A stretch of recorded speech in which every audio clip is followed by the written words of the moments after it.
Good morning, students. Hope you all are fine.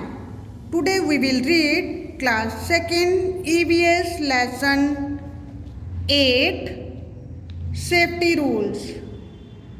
आज हम safety rules के बारे में पढ़ेंगे जिसका अर्थ है सुरक्षा के नियम। स्टूडेंट्स, जब आप सड़क पर जाते हैं, रोड पर निकलते हैं तो आपको सुरक्षा के नियमों के बारे में देखने को मिलता है कि सुरक्षा के नियम क्या होते हैं। कुछ साइन बने होते हैं वहाँ जो हमें ये इशारा करते हैं कि हमें किस प्रकार के नियमों का पालन करना है। ये साइन देख रहे हैं आप, ये साइन हमें बताता है नो पार्किंग। नेक्स्ट, ये साइन बताता है हमें नो हॉर्न और ये साइन बताता है speed breaker. Now let's start the lesson. You should follow safety rules at home as well as outside the home. हम जिस प्रकार घर पर नियमों का पालन करते हैं, सुरक्षा के नियमों का पालन करते हैं, ऐसे ही हमें घर से बाहर भी सुरक्षा के नियमों का पालन करना चाहिए।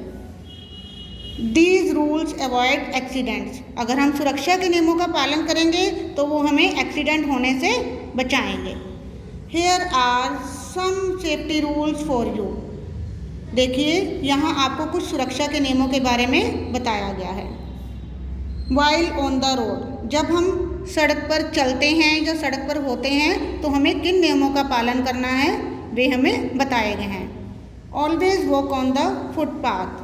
हमें हमेशा फुटपाथ पर ही चलना चाहिए।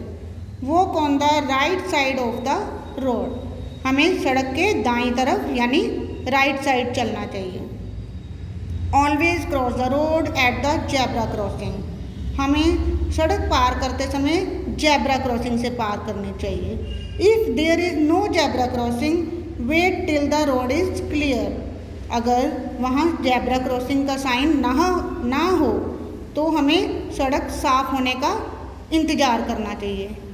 Never play on the road, हमें सड़क पर खेलना नहीं चाहिए।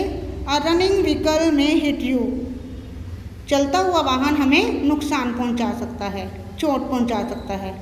Do not tease stray animals you find on the road, सड़क पर चलते हुए अगर हमें आवारा जानवर मिल जाएं तो उन्हें तंग या परेशान नहीं करना चाहिए। Next page.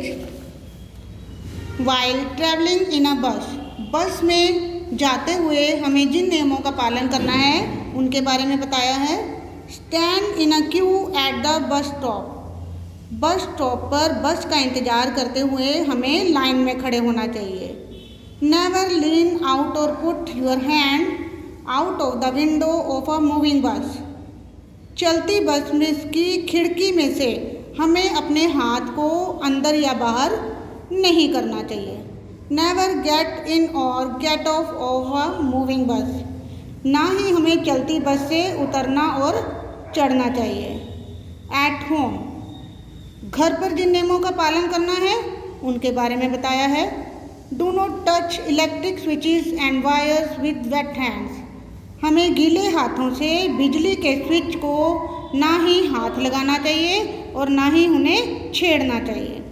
Do not play with sharp things like blades and knifes, हमें नुकीली चीज़ें जैसे कि ब्लेड और चाकू से नहीं खेलना चाहिए। Do not play with fire, हमें आग से नहीं खेलना चाहिए। Next page. वाइल प्लेइंग, खेलते समय सुरक्षा के नियमों का पालन किस प्रकार करना चाहिए। प्ले इन द पार्क और इन द प्लेग्राउंड, हमें खेलने के लिए पार्क या प्लेग्राउंड जाना चाहिए। ऑलवेज प्ले सेफ गेम्स, हमें हमेशा सुरक्षित खेल खेलने चाहिए। Do not stand in front of the swings, झूले के सामने नहीं खड़ा होना चाहिए। Do not jump of the सीसा, सीसा जो झूला ऊपर और नीचे की तरफ होता है उसे कहते हैं सीसा झूला, तो सीसा के सामने खड़े होकर या उस पर हमें नहीं कूदना चाहिए। वाइल स्विमिंग, स्विमिंग करते हुए सुरक्षा के किन नियमों का पालन करना होता है।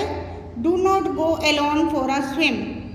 स्विमिंग करते हुए या स्विमिंग के लिए जाते समय हमें अकेले नहीं जाना। Use a swimming tube while learning to swim. Swimming सीखने के लिए हमें स्विमिंग ट्यूब का इस्तेमाल करना है। Always take a bath after a swim. Swimming करने के बाद हमें नहाना चाहिए। At school.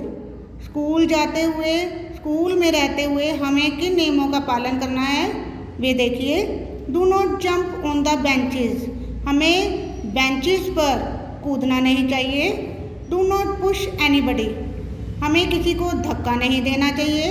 Do not run up और डाउन द स्टेयर्स। हमें सीढ़ियों से ऊपर नीचे नहीं भागना चाहिए। First aid. फर्स्ट एड होता है प्रथम चिकित्सा। डॉक्टर के आने से पहले जो घर पर दवाई लगाई जाती है उसे कहते हैं प्रथम चिकित्सा। First aid is the immediate treatment given to a person who gets hurt. जब हमें कोई चोट पहुंचाता है या हमें चोट लग जाती है तो डॉक्टर के आने से पहले जो हमें घर पर दवाई दी जाती है या इलाज किया जाता है उसे कहते हैं first aid. If someone gets hurt you must inform an elder person. अगर हमें कोई चोट पहुंचाता है तो हमें किसी बड़े को बताना चाहिए। If you are at home inform your parents और एल्डर ब्रदर और सिस्टर। अगर हमें घर पर चोट लगती है या कोई चोट पहुंचाता है तो हमें अपने माता पिता या फिर बड़े भाई और बहन को बताना चाहिए। If you are at school inform your teacher. अगर चोट स्कूल में लगती है या कोई चोट पहुंचाता है तो आपको अपनी क्लास टीचर को बताना चाहिए। Yes students, this lesson read at home and revise, solve the book work. Thank you.